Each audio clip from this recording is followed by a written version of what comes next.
Hey guys, it's Bashira of Bashira Made It, and if you're here, it looks like you're ready to get started with the wide leg pant sewing tutorial. If you're new, please like and subscribe to my YouTube channel. And thank you guys, we're now at 100 subscribers, and I can now get a customized YouTube link. To purchase this pattern, click the link below and it's going to take you straight to my Etsy shop. Now, as a small business, we ask that you please do not share, reproduce, or resell this pattern. Now let's get started. Go on and lay out your pattern pieces 1 and 2, that's the pant front and the pant back, onto your fabric. Typically, I would have the right sides of the fabric together.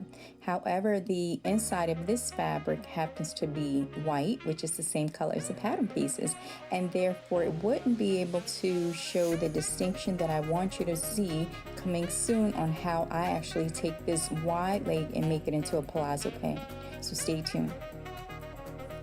Okay guys, so I've already cut out my pieces and I'm going to pan over these pieces very slow.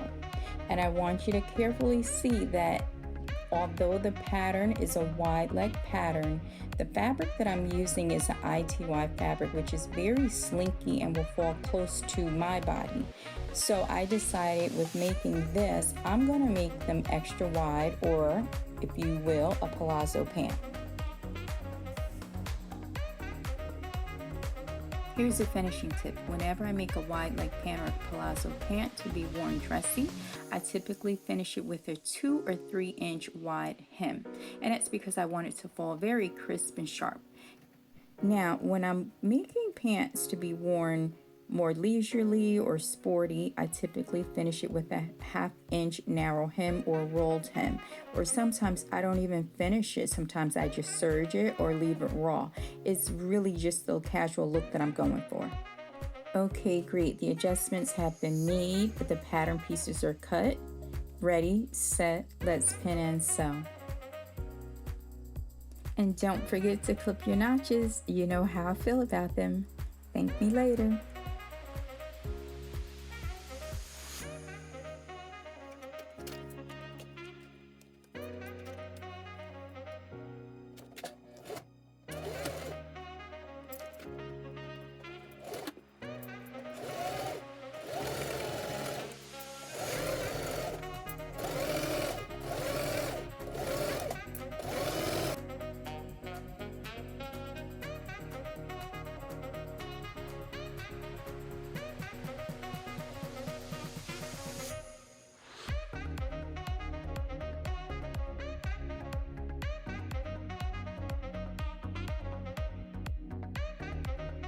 Okay, everything's looking pretty good at this point. So go on and lay your pieces together with right sides together.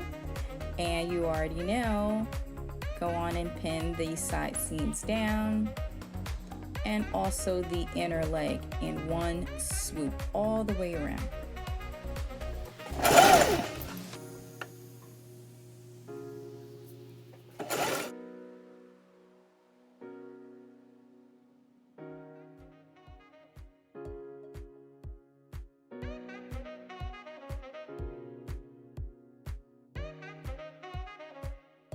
Yes, now it's time to try them on. So as you know, my patterns are a template. They are a guide, a starting point to get you off to a really good start. So now I'm going to customize them so I could have them fit the way I really like them to fit. Stop. You know the rest. Okay, so I couldn't help myself. But at this point, I want you to stop the video if you need to. You can see the yellow arrow is my original seam line, and the tape measure is where I'm going to make the adjustment. Please keep in mind your casing for your elastic is about 1.25 inches, so if you're going to make an adjustment, although you only see about 9 inches of my tape measure, I would taper it all the way to about 11 inches, which should fall right at your hip. And you already know whatever adjustments you make to the right, you have to make to the left. And in this case, I also adjusted the front seam and the back seam. Okay guys, let's get into this elastic. Would you believe I didn't have enough 1-inch wide elastic to do this tutorial? Well, not exactly. I went into my zero waste stash and made it work. Okay, now that I have one continuous piece of elastic according to my waist measurement, I can put this to the side and go on and create my casing. Okay, great. At this point, I'm going to fold over my waistband, creating a casing according to the pattern.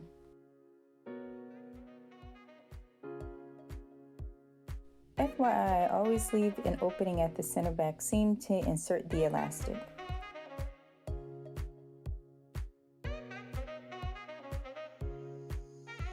Okay, I'm just going to join this elastic and close it up. Last step, guys, we're hemming up the pant.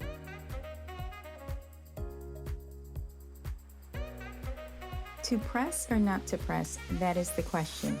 But wait for it. You're gonna love the finishing look.